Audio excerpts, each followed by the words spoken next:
Welcome to special analysis. నేను రమా మండవ. ఈరోజు అనాలిసిస్లో భాగంగా మనం తీసుకోబోతున్న టాపిక్ ఏంటంటే చంద్రబాబు నాయుడు నన్ను క్షమించండి అంటూ కేటీఆర్ ఆర్తనాదాలు అని చెప్పేసి మనం ఒక టైటిల్ కాయిన్ చేసాం ఈరోజు అనాలిసిస్కి. దాని గురించి నేను డిస్కస్ చేయబోతా ఉన్నా. కేటీఆర్ మాట్లాడారు, చంద్రబాబు నాయుడిని లోకేష్ని ఉద్దేశించి కూడా కొన్ని కీలక కామెంట్స్ చేశారు. దానిలో భాగంగానే గతంలో తాను చంద్రబాబు నాయుడు విషయంలోని లోకేష్ విషయంలోని వ్యవహరించిన విధానాల పట్ల ఆయన కొంత రిగ్రెట్ కూడా ఫీల్ అయ్యారు. అసలు పూర్తి స్థాయిలో నేను ఎప్పుడు కూడా చంద్రబాబు నాయుడిని లోకేష్ని టార్గెట్ చేయలేదు, అసలు నా ప్రత్యర్థులు కాదు వాళ్ళు అన్నంతగా ఆయన కవరింగ్ ఇచ్చుకునే ప్రయత్నం చేశారు. అయితే ఇక్కడే పూర్తి స్థాయిలో చంద్రబాబు నాయుడు తనని ఎక్స్క్యూజ్ చేయాలి అన్న విధంగా కేటీఆర్ మాట్లాడిన తీరు అటు సోషల్ మీడియా కూడా వైరల్ చేస్తూ ఉంది ఆ అంశాన్ని. గతంలో ఇదే నోటితోని అటు కేటీఆర్ కానీ ఆయన తండ్రి కేసీఆర్ కానీ చంద్రబాబు నాయుడిని the dirtiest politician of India అంటూ కూడా వాళ్ళు మాట్లాడిన సందర్భం ఉంది.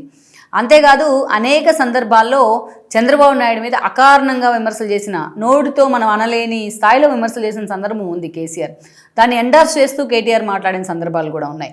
తెలంగాణ ఉద్యమ సమయంలో మొదలైన వెండెట్ట ఏదైతే ఉందో చంద్రబాబు నాయుడు మీద, కేసీఆర్ దాన్ని తన పార్టీ ప్రస్థానం దగ్గర నుంచి కూడా క్యారీ ఫార్వర్డ్ చేశారు. నిజానికి చంద్రబాబు నాయుడు నుంచి డిఫర్ అయ్యి టీడీపీ నుంచి బయటికి వెళ్ళి పార్టీ పెట్టిన తర్వాత తెలంగాణ వేదిక మీద టీడీపీ లాంటి ఒక పార్టీ ఉంటే తనలాంటి ఒక ప్రాంతీయ పార్టీలకి ఎగ్జిస్టెన్స్ ఉండదు.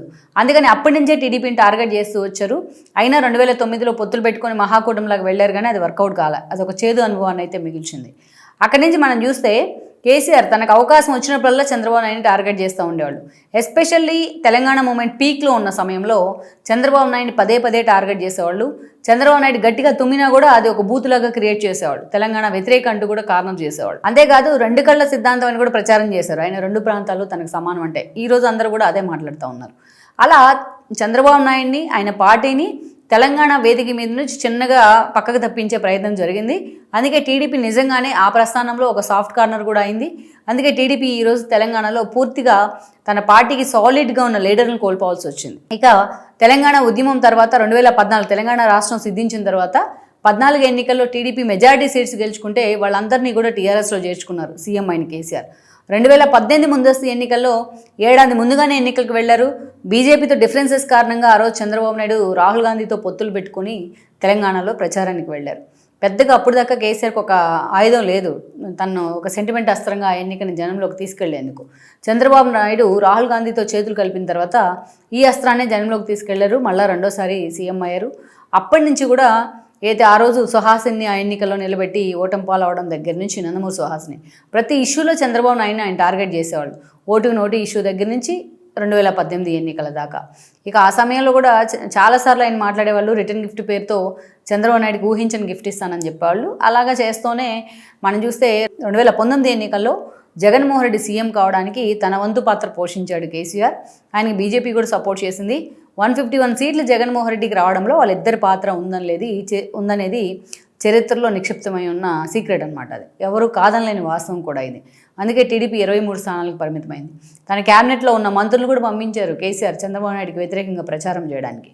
అయితే వీళ్ళు మాత్రం ఏపీకి వెళ్ళి ప్రచారం చేయొచ్చు. చంద్రబాబు నాయుడు జైల్లో ఉన్న సమయంలో ఆయన కోసం తెలంగాణలో ఉన్న ఐటీ ఎంప్లాయీస్ రోడ్డు ఎక్కితే వాళ్ళ మీద కేసులు పెట్టే ప్రయత్నం చేశారు కేటీఆర్ అనుకో. ఇక జగన్మోహన్ రెడ్డి కోసం ఏ స్థాయిలో 5 ఏళ్ళు వాళ్ళు పనిచేశారో మనకు తెలుసు. ఏపీలో ఎన్నికలు రాకముందు కరెక్ట్గా అంటే చంద్రబాబు నాయుడు అరెస్ట్ సమయం అది. ఆయన జైల్లో ఉన్నారు. స్కిల్ డెవలప్మెంట్ కేసులోనే ఆయన అరెస్ట్ చేయడం జరిగింది. ఆ అరెస్ట్ క్రమంలో తెలంగాణలో ముందుగా ఐటీ ఎంప్లాయీస్ రోడ్డు ఎక్కే ప్రయత్నం చేశారు. మీ రాష్ట్రంలో చేసుకోండి, ఏమైనా ధర్నాలు ఉంటే ఇక్కడ చేసుకోవద్దని చెప్పి ఇదే కేటీఆర్ మాట్లాడారు. అంటే తన తండ్రి చంద్రబాబు నాయుడు మీద తన తండ్రికి ఉన్న ఒక వెండెట్ట అని ఈయన క్యారీ ఫార్వర్డ్ చేసే ప్రయత్నం చేశారు. ఈయన కూడా తనకు అవకాశం వచ్చిన చాలాసార్లు చంద్రబాబు నాయుడిని అంతే టార్గెట్ చేయడం జరిగింది. పక్క రాష్ట్రంలో సంగతి మాకేంటి అని కూడా హరీష్ రావు మాట్లాడారు. కేసీఆర్ అసలు దీన్ని ఖండించే ప్రయత్నం చేయాలి. అరెస్ట్ అయినప్పుడు ఇది ఒక జోక్గా అభివర్ణించారు. రాత్రి ఒక కామెడీ షో చూసానంటూ ఒక జోక్గా దీన్ని వర్ణించడం జరిగింది చంద్రబాబు నాయుడు అరెస్ట్ని కేటీఆర్. అంతేకాదు పక్క రాష్ట్రంలో అరెస్టులతో మాకేం పని, మా రాష్ట్రం ప్రశాంతంగా ఉంది, ఇక్కడెందుకు నిరసనలు చేస్తున్నారంటూ కూడా ఆయన ఐటీ ఎంప్లాయీస్ మీద కేసులు పెట్టించే ప్రయత్నం చేశారు. ఇంక్లూడింగ్ లోకేష్ ఫోన్ చేసినా ఈ కేటీఆర్ ఇంతే దారుణంగా మాట్లాడారు. సో అలాంటి సందర్భం అది. అందుకే టీడీపీ క్యాడర్లో ఒక కసి పెరిగింది.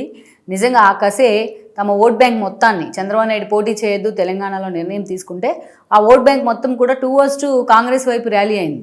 తెలంగాణలో చాలా చోట్ల ఉమ్మడి నల్గొండ జిల్లాల్లో టీడీపీ అండ్ కాంగ్రెస్ జెండాలు కలిసి ఆ రోజు పనిచేశాయి. మొత్తానికి చంద్రబాబు నాయుడు మీద ఉన్న ఏదైతే అభిమానం ఉందో అదంతా కూడా కేటీఆర్ మాట్లాడిన భాష వల్ల కావచ్చు, ఆయన వ్యవహరించిన విధానం వల్ల కావచ్చు, కేసీఆర్ వ్యవహార శైలి వల్ల కావచ్చు, అదంతా కూడా మొత్తం వాళ్ళకి యాంటీగా మారింది. అందుకే కాంగ్రెస్ గెలిచింది, రేవంత్ ముఖ్యమంత్రి అయ్యారు. ఇక మొన్నటి ఎన్నికల్లో వాళ్ళు ఓడిపోయిన తర్వాత ఎంపీ ఎలక్షన్స్లో 0కు పడిపోయినారు. ఈరోజు కవిత అరెస్ట్ పరిణామాలు కానీ వీటన్నిటి తర్వాత పూర్తిగా ఆ పార్టీ డిఫెన్స్లో పడింది. కోపప్ చేసుకోలేని పరిస్థితిలో ఉంది. కంటోన్మెంట్ లాంటి ఉప ఎన్నికను కూడా కోల్పోయింది. అలాంటి సమయంలో ఈ రోజున కేటీఆర్ మాటకు ముందు లోకేష్ నా తమ్ముడు అంటా ఉన్నారు. లోకేష్ కూడా కేటీఆర్ని కలిసే తప్పేంటంటూ కూడా మాట్లాడారు. అంతేకాదు అటు చంద్రబాబు నాయుడు మీద కూడా తనకు అవకాశం ఉన్నప్పుడల్లా ప్రశంసలు కురిపిస్తూ ఉన్నారు ఆయన. అటు హరీష్ రావు కూడా రేవంత్ రెడ్డిని తిట్టే క్రమంలో చంద్రబాబు నాయుడిని వీళ్ళు ఆకాశానికి ఎత్తేస్తూ ఉన్నారు. అటు కవిత కూడా తిరుమల పర్యటనలో చంద్రబాబు నాయుడు ఏదైతే లోకల్గా బంజారాస్ విషయంలో వాళ్ళ భవన్ విషయంలో ఎంత సాఫ్ట్ కార్నర్తో వ్యవహరించారనేది ప్రొజెక్ట్ చేసే ప్రయత్నం చేశారు. ఆమె కూడా బీసీ ఓట్ బ్యాంకు నినాదాన్ని ఎత్తుకుంది తెలంగాణలో. అవసరమైతే తెలంగాణ టీడీపీ వైపు అడుగులు వేయాలని కూడా ఆమె ప్లాన్లో ఉన్నారు. ఆమె రాణిస్తారా రానివ్వరా అనేది వేరే సంగతి అయినప్పటికీ టీడీపీలో అలా ఈరోజు రేవంత్ రెడ్డిని టార్గెట్ చేయాలంటే వీళ్ళకి చంద్రబాబు నాయుడు కావాలి. రేవంత్ రెడ్డి పాలనను పక్క రాష్ట్రంతో కంపేర్ చేయాలంటే చంద్రబాబు నాయుడు కావాలి. రేవంత్ రెడ్డిని మాటకు ముందు శిష్యుడు చంద్రబాబుని టార్గెట్ చేయాలంటే చంద్రబాబు నాయుడు కావాలి. కేటీఆర్ కొన్ని క్వశ్చన్స్ ఎదురయ్యాయి. ఆ రోజు మీరు చంద్రబాబు నాయుడు అరెస్టుని హేళన చేశారంటే దానికి ఏదో వివరణ ఇచ్చారని. నేను హేళన చేయలేదు, నేను ఎప్పుడు కూడా చంద్రబాబు నాయుడు గురించి అలా మాట్లాడలేదు, అంత శాడిస్ట్ని సైకోను కాదని కూడా వివరణ ఇచ్చారు. అంతేకాదు లోకేష్తో నేను చాలా సానుకూలంగా ఉంటాను, లోకేష్ నా తమ్ముడు లాంటి వాడు అని పదే పదే చెప్పే ప్రయత్నం చేస్తూ ఉన్నారు. గతంలో చంద్రబాబు నాయుడు మీద చేసిన వ్యాఖ్యలకు కూడా మేము రాజకీయంగా విభేదించాం, కానీ ఆయన మీద మాకు సాఫ్ట్ కార్నర్ ఉంది అంటూ కూడా ఈరోజు ప్రతిపక్షంలో ఉన్నారు కాబట్టి నోరు పడిపోయింది. అందుకే అలాగ మాట్లాడుతున్నారు. అందుకే ఈరోజు అక్కడ ఉన్న సెటిలర్స్ కానీ, అక్కడ ఉన్న ఆంధ్ర ప్రజలు కానీ, లేకపోతే అక్కడ ఉన్న టీడీపీ ఓట్ బ్యాంక్ కానీ తమ వైపుకి రావాలంటే ఏదో ఒక రూపంలో చంద్రబాబు నాయుడిని ఆకాశానికి ఎత్తేయాలి, ఏదో ఒక రూపంలో లోకేష్ పేరు తీసుకురావాలి, లేకుంటే పవన్ కళ్యాణ్ పేరు తీసుకురావాలి. సో ఈ యాంగిల్లోనే ఆయన మాట్లాడుతూ ఉన్నారు. సో చంద్రబాబు నాయుడిని ఆకాశానికి ఎత్తేస్తూ ఉన్నారు. నేను రిగ్రెట్ ఫీల్ అవుతున్నా గతంలో జరిగిన పరిణామాలకి అన్నట్టుగా, ఏకంగా నన్ను క్షమించండి అన్న విధంగా కేటీఆర్ మాట్లాడుతూ ఉన్నారు. మొత్తానికి కేటీఆర్ ఈరోజు మొత్తానికి చంద్రబాబు నాయుడిని ప్యాంపర్ చేసే విధంగా, ఆయన బ్రాండ్ని అనుకూలంగా మార్చుకునే విధంగా మాట్లాడారు. మరి ఎంతవరకు కూడా కేటీఆర్ వైపు చూసే అవకాశం ఉంది, బీఆర్ఎస్ వైపుకు ఓటేసే అవకాశం ఉందన్నది ఇంకొద్ది రోజుల్లోనే క్లారిటీ రాబోతోంది. Please share, like and subscribe R24 Telugu YouTube channel.